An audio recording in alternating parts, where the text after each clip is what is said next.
Under head coach Fran Brown, the Syracuse Orange have been able to field really competitive football teams, and in 2024, they had one of the best seasons in program history.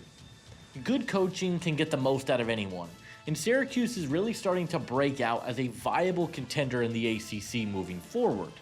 One of the biggest storylines surrounding the Orange all season long, though, was quarterback Kyle McCord. McCord was the heir apparent to CJ Stroud at Ohio State, and let's just say things did not go according to plan, and he hit the transfer portal after just 1 year of starting for the Buckeyes and decided to go to Syracuse, where he not only improved as a player, but he had one of the best seasons in ACC history at the quarterback position. And a quarterback class that doesn't have a lot of depth or talent, how high could we see McCord get taken in this draft class? That is what we will be going over in today's video. But hey guys, if you guys are new to the channel, consider hitting that like and subscribe button. Also, be sure to check out my Patreon page, where for $5 a month, you guys will get exclusive access to my in-depth draft guide and big board, with over 500 scouting reports and evaluations. It is one of the best resources on the market, and you'll be able to find all of the player measurables, combine and pro day numbers, and stats that you guys need to be successful this draft season. That will all be linked down in the description below.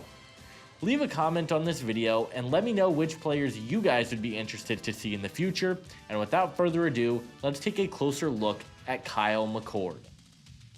McCord started his collegiate career as the backup to CJ Stroud for Ohio State, and he stepped in as the starter officially in 2023. On paper, his numbers looked fine, but the tape showed a very timid quarterback who played really poor down the stretch in games where it mattered. He finished with 3,169 yards, 24 touchdowns, and 6 interceptions on a 73.6% adjusted completion. He entered the portal where Syracuse picked him up, and he dominated in 2024 for the Orange, finishing with 4,760 yards, 34 touchdowns, and 12 interceptions. He looked like a completely different player than what we saw in 2023 and has been moving up draft boards as a result. The first thing that I absolutely love about Kyle McCord is the mechanics. I think you could argue he has some of the best throwing mechanics in the entire draft class. It starts with his eyes, where I think he is an above average processor. He scans the field really well, and the ball absolutely zips off his fingertips. He has shown the ability to thread some really tight needles, and I also think that he has some solid footwork. He showcased the ability to create on the run, all of which are traits that I absolutely love, and I think McCord has a really interesting build as well. He's 6'2", 224 pounds, and I think that in terms of the mechanics and size, McCord has exactly what you're looking for in a franchise quarterback. Another thing I love about Kyle McCord is his arm talent. He has a really nice deep ball and can throw with phenomenal touch on throws beyond 20 yards, and he has shown the ability to connect consistently at all 3 levels of the field. The short to intermediate game, however, is where I think he does most of his damage because he has a super quick release and displays great timing in his throws. Even at Ohio State, the arm talent was there, and he was very good at throwing the deep ball to Marvin Harrison Jr. I think once again, that's a trait that is going to translate very well for McCord to the next level. McCord has a gunslinging mentality. He wants to hit the home run, he wants to take the deep shot and make big plays, and more often than not, it works for him. However, while I love that about his game, it does come back to hurt him at moments. He has a really bad turnover problem, and he just puts the football in danger way more often than I would like to see. He had a 3.5% turnover-worthy play percentage, which is the highest of all of the top quarterbacks in the draft class.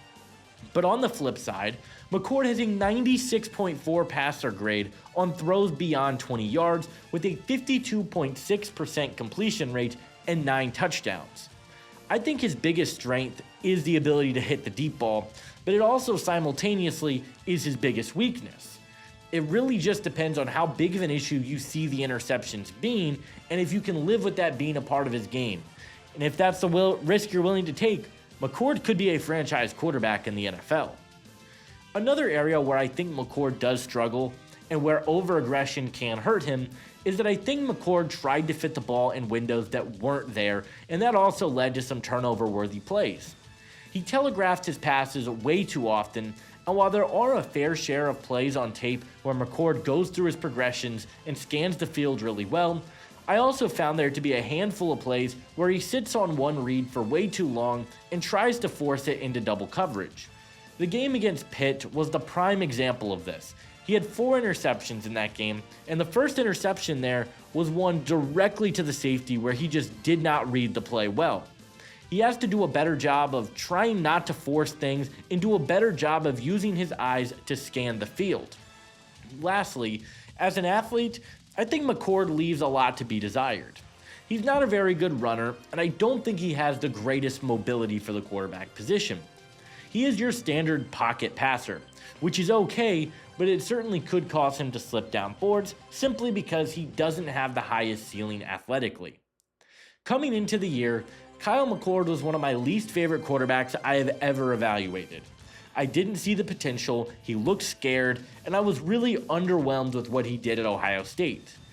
Coming into this year, my expectations weren't super high, but he absolutely blew me away because he looked like a completely different player, he looked like he was willing to take risks, and he is my number 3 quarterback in the draft class. There's so many little things that he does that I absolutely love, and I think he has some of the higher upside of any quarterback in this draft class. He's a super solid overall quarterback, and he's my number 109 prospect in the draft class.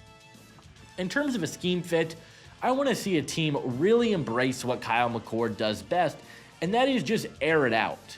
I want to see him be in more of a spread, air raid type of offense, and in a system that allows him to take these deep shots, work the middle of the field, and I think he could really thrive in the league if a team truly just lets him play his game and do what he does best, which is throw the deep ball. My player comparison for Kyle McCord is one of my favorite players in the NFL, and that is Baker Mayfield. They both have very similar throwing mechanics, and these are 2 quarterbacks who love to take deep shots with their arm. They're good at working the short to intermediate games, but if they need to air it out, they have the arm talent to do so. On top of that, they are both tough players who had to overcome adversity, and they have fantastic traits to really build a team off of. And I think at his peak, McCord could develop to being a type of Baker Mayfield quarterback in the NFL. Kyle McCord is a gunslinger. He has a fantastic arm, he's a smart quarterback, and has great mechanics. Those are all things you can build off of, and ultimately, I believe that Kyle McCord will be a top 100 pick in the 2025 NFL Draft.